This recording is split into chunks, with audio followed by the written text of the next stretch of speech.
Kay Balungay, hindi ibibigay ng Phoenix Fuel Masters. Trade offer ng Magnolia Chicken Templados Hot Shots na James Laput kay Balungay 1-on-1 trade nireject ng Phoenix Fuel Masters. Pero interesado pa rin sila kay James Laput, kaya meron silang bagong hirit o counter offer sa Magnolia Chicken Templados Hot Shots. Iyan ang mga pag-uusapan natin ngayon, kaya huwag mong kalimutan na mag-comment at mag-suggest din para malaman ang opinion mo. Trade rejected. Yan ang ginawa ng Phoenix Fuel Masters sa offer ng Magnolia Chicken Templados Hot Shots, kung saan isang 1-on-1 trade sana ang ino-offer ni Coach L.A. Tenorio at ng buong Magnolia Chicken Templados Hot Shots Management sa Phoenix Fuel Masters. Saan ipapadala nila itong si James Laput kapalit ni Kay Balungay. At nang i-offer nga daw yon sa Phoenix Fuel Masters, ay mismo si Coach Willie Wilson ay nag-reject na agad dito at sinabi na hindi nila pakakawalan o ibibigay si Kay Balungay. Isa umano si Kay Balungay sa mga nagsisilbing cornerstones o future ng Phoenix Fuel Masters. Kaya hindi umano nila ito ite-trade sa kahit anong kupunan, dahil nakasentro nga daw ang kanilang opensa ngayon dito kay Kay Balungay. At hinahanapan na lamang nila ito ng mga kapartner na sentro. Kaya hindi umano mangyayari at napakalabo na ma-trade ito papuntang sa ibang kupunan, partikular na sa nag-offer sa kanila na Magnolia Chicken Templados Hot Shots kapalit ni James Laput. Sa ngayon kasi, itong si Kay Balungay ang isa sa mga leading scorers at pinakamaraming minuto na nakukuha sa koponan ng Phoenix Fuel Masters sa ongoing All Filipino Cup. At nakikitaan nga umano nila ito ng napakagandang potensyal, kung saan ngayon pa nga lang daw ay nakikita na kung ano ang pupwede nitong magawa sa PBA at ganun din sa Phoenix Fuel Masters. Ayon nga kay Coach Willie Wilson, pagdating ng araw, isa ito sa mga magiging dominant big man sa PBA at napakalaking bagay umano na nakuha nila ito sa nakaraang PBA Rookie Draft. Kaya nung nakaraang taon nga ay agad-agad nila itong inofera ng 3-year contract at gumagawa nga umano sila ng paraan para mapanatili ito sa kanilang kupunan at maging maayos ang kanyang sitwasyon sa Phoenix Fuel Masters, dahil isa nga ito sa mga sinasabing future o franchise player ng nasabing kupunan ni Coach Willie Wilson. Maganda nga daw sana yung ino-offer ng Magnolia Chicken Templados Hot Shots sa kanila na si James Laput, dahil ayon nga mismo kay Coach Willie Wilson ay nakikitaan din niya ng potensyal itong si James Laput o pwedeng maging isa sa mga dominant big man sa PBA, lalo na kung mabibigyan ito ng sapat na minuto sa loob ng court at mabigyan ng tamang kumpiyansa para mailabas ang kanyang full potential na anya ay nangyari na nga noong PBA on tour noong 2023 pa. Pero nang magbalik nga ang Magnolia Chicken Templados Hot Shots sa regular season noong nasabing taon at nasakto pa na import lace conference agad, ay nawalan ng minuto itong si James Laput sa rotation ni Coach Chito Victolero sa Magnolia Chicken Templados Hot Shots. Kaya unti-unti na ring bumaba ang kumpiyansa ng nasabing sentro, hanggang sa hindi na nga ito naipapasok o naibabangko na nga ni Coach Chito Victolero. Ngayon sa panahon ni Coach L.A. Tenorio ay nakikitaan na to ng mga magagandang minuto sa loob ng court, at sa katunayan nga ito ang starting center ng Magnolia Chicken Templados Hot Shots. Pero napapansin din na medyo may kabagalan pa rin ang kanyang game progress at masasabing malayo pa sa kanyang full potential na sinasabi naman ni Coach Willie Wilson na po pwede niyang magawa dito kay James Laput. Sinasabing okay na umano yung mga minutong nakukuha nito kay Coach L.A. Tenorio, pero yung mga touches sa bola ay kinakailangan umanong dagdagan, dahil bibihira nga naman ang isang kupunan na magkaroon ng isang 6'10" center na malapad ang katawan at masasabing po pwede namang ipantapat sa premyadong sentro ngayon sa PBA ang 9-time MVP na si Junmar Fajardo. Kaya tinatarget nga umano ito ni Coach Willie Wilson mula sa Magnolia Chicken Templados Hot Shots, pero hindi umano nila kayang ibigay si Kay Balungay na kagaya ng hinihingi ni Coach L.A. Tenorio.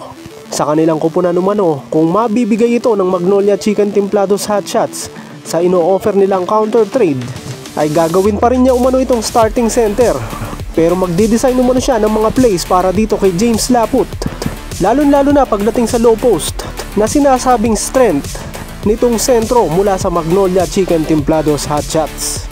Lumalabas daw kasi sa Magnolia Chicken Templados Hotshots ay role player lamang itong si James Laput. Kaya hanggang ngayon ay hindi pa rin lumalabas ang kanyang full potential at tanging pag-abang na lamang sa mga rebounds ang kanyang nagiging dahilan para makapunto sa loob ng court. At wala nga umanong nakadesign na play para dito kay James Laput mula kay Coach L.A. Tenorio. Nakasentro ang opensa ng Magnolia Chicken Templados Hotshots sa kanilang main man ngayon na si Xavier Lucero. At secondary option naman ni Coach L.A. Tenorio ay yung mga wingmen at guard niya na pawang mga tirador sa 3 at 4. Kaya lumalabas nga yung mga big men ng Magnolia Chicken Templados Hotshots ay taga-rebound at taga-depensa na lamang, kung saan ganun ang nangyayari dito kay James Laput. At dahil nung panahon na player pa si Coach Willie Wilson, ay big man nga ito kahit nasabihin mong undersize sa power forward. Kaya masasabing alam niya umano kung paano gamitin ang katulad ng isang James Laput na 6'10" center at malapad pa ang katawan. At kung sakasakali nga daw na mapunta sa kanilang kupunan itong si James Laput, ay maaari nga daw na maging personal trainer pa niya si Coach Willie Wilson, lalo na sa kanyang mga low post moves at defense, kung saan inaasahan niya na magiging dominante rin balang araw itong si James Laput sa PBA. Ang plano kasi ni Coach Willie Wilson para sa Phoenix Fuel Masters ay magkaroon talaga ng isang matangkad na team na merong sentro na may height na 6'7" pataas at akmang-akma dito si James Laput na merong height na 6'10" at magandang magiging katandem umano ni Kai Balungay na gagawin niyang stretch 4 sa height na 6'7". At kung mapapanatili nga daw nila sa kanilang koponan ang magiging unrestricted free agent na si Jason Perkins, ay gagawin niya itong small forward. At hindi naman muna sila nagkukulang sa mga gwardya dahil andyan pa rin sila Richie Rivero at Tyler Tio. At ngayon nga meron pa silang Evan Nelly.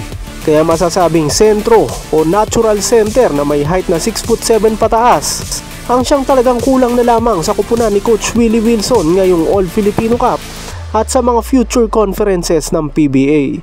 At bagay na bagay umano itong si James Laput sa kanilang style of play. At sigurado hindi lamang umano playing time ang maibibigay niya dito kay James Laput, kundi pati mga touches sa bola, lalo na sa shaded lane at sa low post. Hindi man umano niya kaya itong gawin na isang Junmar Fajardo, pero magagawan niya umano ito ng paraan para mailabas ang kanyang full potential sa Phoenix Fuel Masters at ganun din sa PBA.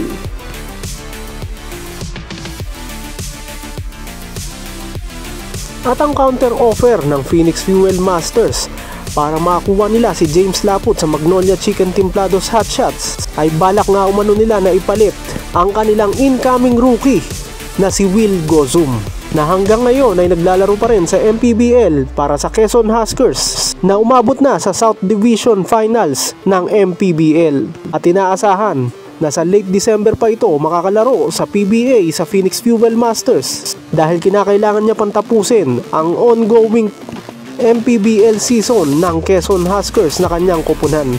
Okay naman daw sana si Coach Willie Wilson dito sa kanilang 8th pick overall sa nakaraang PBA rookie draft dahil big man pa rin ito.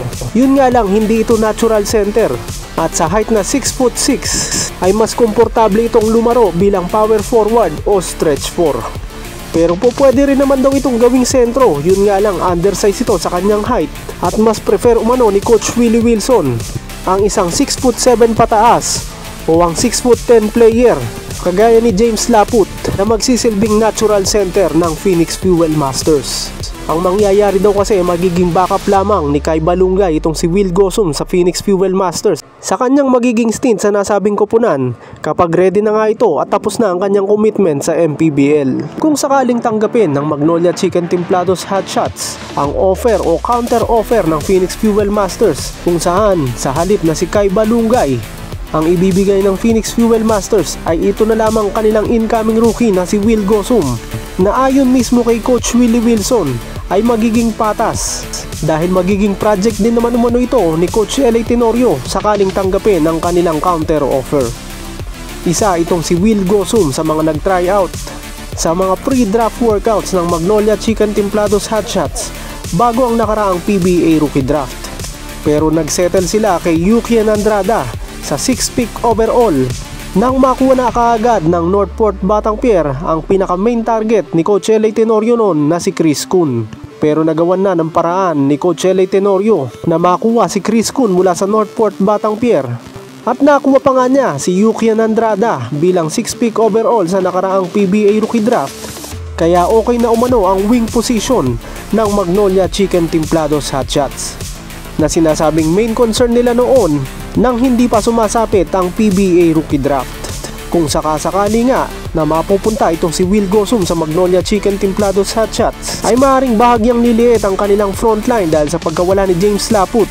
Pero bibilis naman at magiging flexible ang kanilang mga big men, dahil nga kahit na undersize yan sa height na 6'6" bilang sentro, pero komportable naman ito sa pagiging power forward, ay magkakaroon na ng makakapalitan si Ian Sanggalang, dahil halos pareho rin naman ang laruan itong si Will Gosum ang nasabing sentro ng Magnolia Chicken Templados Hotshots. Pagka nagkataon nga, 3 ang magiging rookies mula sa first round ng Magnolia Chicken Templados Hotshots at magiging pang-4 si Gab Gomez na nakuha naman nila mula sa 3rd round ng nakaraang PBA Rookie Draft. Bago pa man nagpa-draft itong si Will Gosum noong nakaraang Setyembre, ay halos 3 seasons na itong naglalaro sa MPBL, at isa nga ito sa mga masasabing pinakamasarap panoorin noon sa nasabing liga dahil sa kanyang mga emphatic slams na talagang napapabilib ang mga manonood. Maraming ang nagsasabi na bigger version nito ni Noli the Tank Locsin na dating Barangay Ginebra San Miguel forward, na bagamat undersize sa height na 6'2", ay napakalakas ng katawan at napakalakas din sa low post.